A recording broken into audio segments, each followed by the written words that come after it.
समंदर के नीलगू किनारे एक शानदार सल्तनत आबाद थी। लहरों की सरगोशियां और हवा की नमी इस सरजमीन की पहचान थी। इसी सल्तनत के महल में 2 शहजादियां रहती थीं, महरमा और नूर। दोनों हुस्न, वक़ार और नरमी में अपनी मिसाल आप थीं।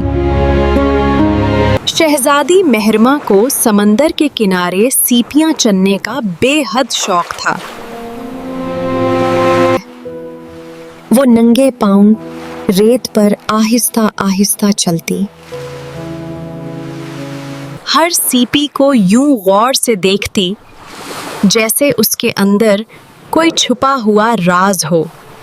कभी कभार जब उसे कोई चमकता हुआ मोती मिल जाता तो उसकी आंखों में मासूम खुशी झलकने लगती। नूर महरमा से मुख्तलिफ थी।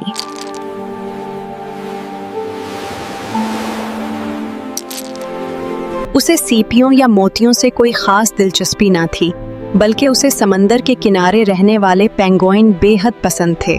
वो अक्सर उनके पास बैठ जाती,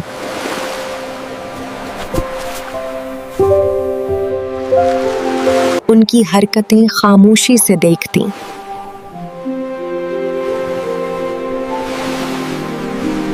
पेंगुइन भी नूर की मौजूदगी के आदी हो चुके थे। रोजाना दोनों बहनें एक साथ समंदर के किनारे आतीं। महरमा सीपियां और मोती तलाश करती रहती और नूर पेंगुइन्स के दरमियान खामोश बैठी रहती। इन्हीं पेंगुइन्स में एक ऐसा था जो सबसे मुख्तलिफ था। वो ना शोर मचाता था, ना इधर उधर भागता। वो हमेशा महरमा के करीब रहता।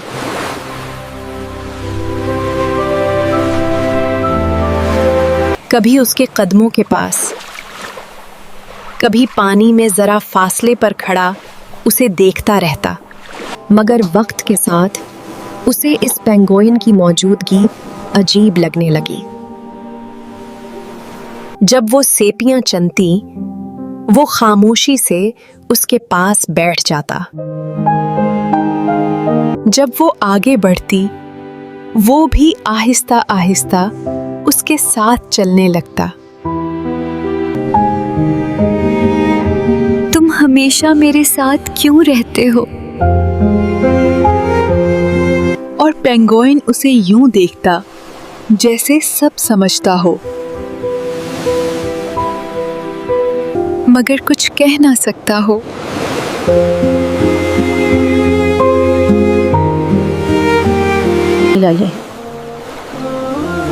इसकी आंखों में एक गहरी संजीदगी थी,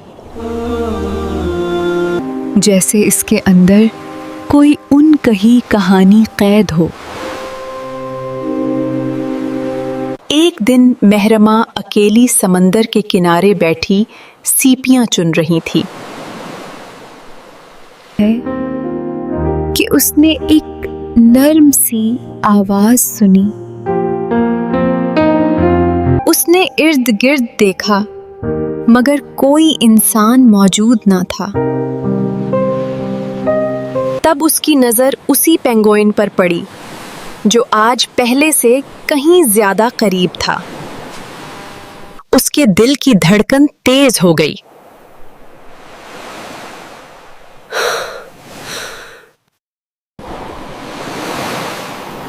उसने लर्जती आवाज में सवाल किया। पेंगुइन ने आहिस्तगी से जवाब दिया,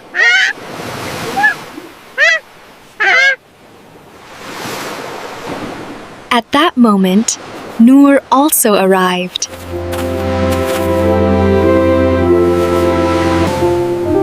उसने पुरसकून अंदाज में सवाल किया,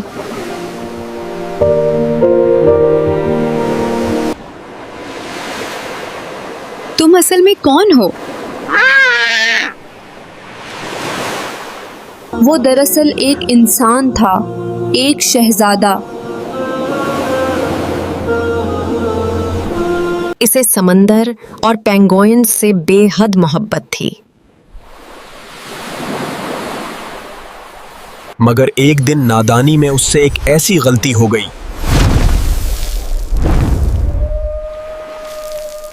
जिसमें एक पेंगुइन की जान चली गई।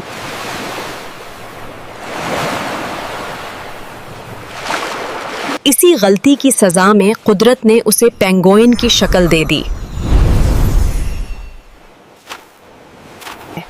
ताकि वो एहसास, सब्र और दर्द को समझ सके।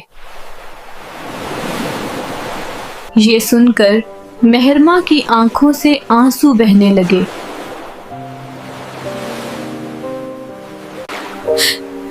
क्या तुम दोबारा इंसान बन सकते हो? शहजादे ने बताया।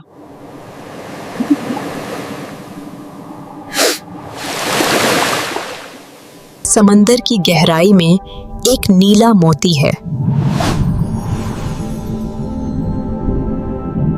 अगर वो मिल जाए और सच्चे दिल से उसे छुआ जाए तो मैं आजाद हो सकता हूं। मेहरमा ने एक लम्हा जाया ना किया। हम वो मोती जरूर ढूंढेंगे। नूर ने भी खामोशी से सर हिला दिया। दोनों बहनें समंदर की गहराई में उतरीं।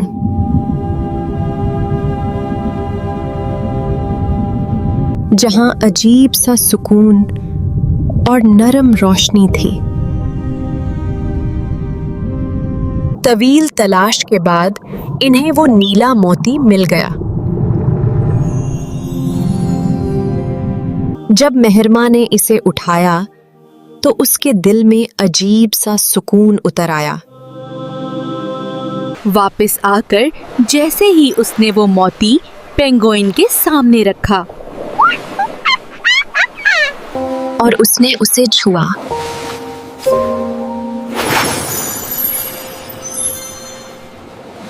वो आहिस्ता आहिस्ता पेंगुइन से इंसान में बदलने लगा। और जब वो मुकम्मल तौर पर बदला तो चंद लम्हों बाद उनके सामने एक शहजादा खड़ा था। आंखों में शुक्र, नदामत और आजिज़ी। वक्त के साथ मेहरमा और शहजादे के दरमियान एक खामोश, गहरी और सच्ची मोहब्बत ने जन्म लिया। वो अक्सर समंदर के किनारे बैठते, लहरों को देखते और एक दूसरे की मौजूदगी को महसूस करते। शहजादा अपनी गलतियों का एतराफ करता और बताता कि इस सजा ने उसे इंसान बनना सिखाया। नूर हमेशा इन दोनों के साथ रहती।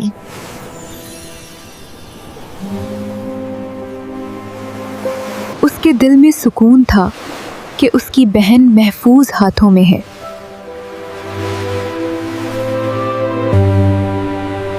कुछ अरसे बाद शहजादे ने अपनी सल्तनत वापस जाने की बात की। मेहरमा के दिल में हल्की सी उदासी आई, मगर उसने उसे छुपा लिया। दोनों सल्तनतों के दरमियान पैगाम भेजे गए। कहानी सुनी गई और सब ने मान लिया कि ये रिश्ता ताकत या फायदे पर नहीं बल्कि सच्चाई और मोहब्बत पर कायम है। आखिरकार समंदर के किनारे ही एक सादा मगर बावकार तकरीब मुनक्कद हुई। जब मेहरमा ने शहजादे का हाथ थामा तो उसे यूं लगा जैसे उसने सिर्फ एक इंसान नहीं बल्कि एक मुकम्मल कहानी को कबूल किया हो। Noor stood to one side watching this scene, with peace in her eyes and satisfaction on her face. और कहा जाता है कि आज भी जब इस समंदर के किनारे कोई सीपी उठाता है या कोई नीला मोती रेत में चमकता है तो समंदर की लहरें इस दास्तान को दोहरा देती हैं।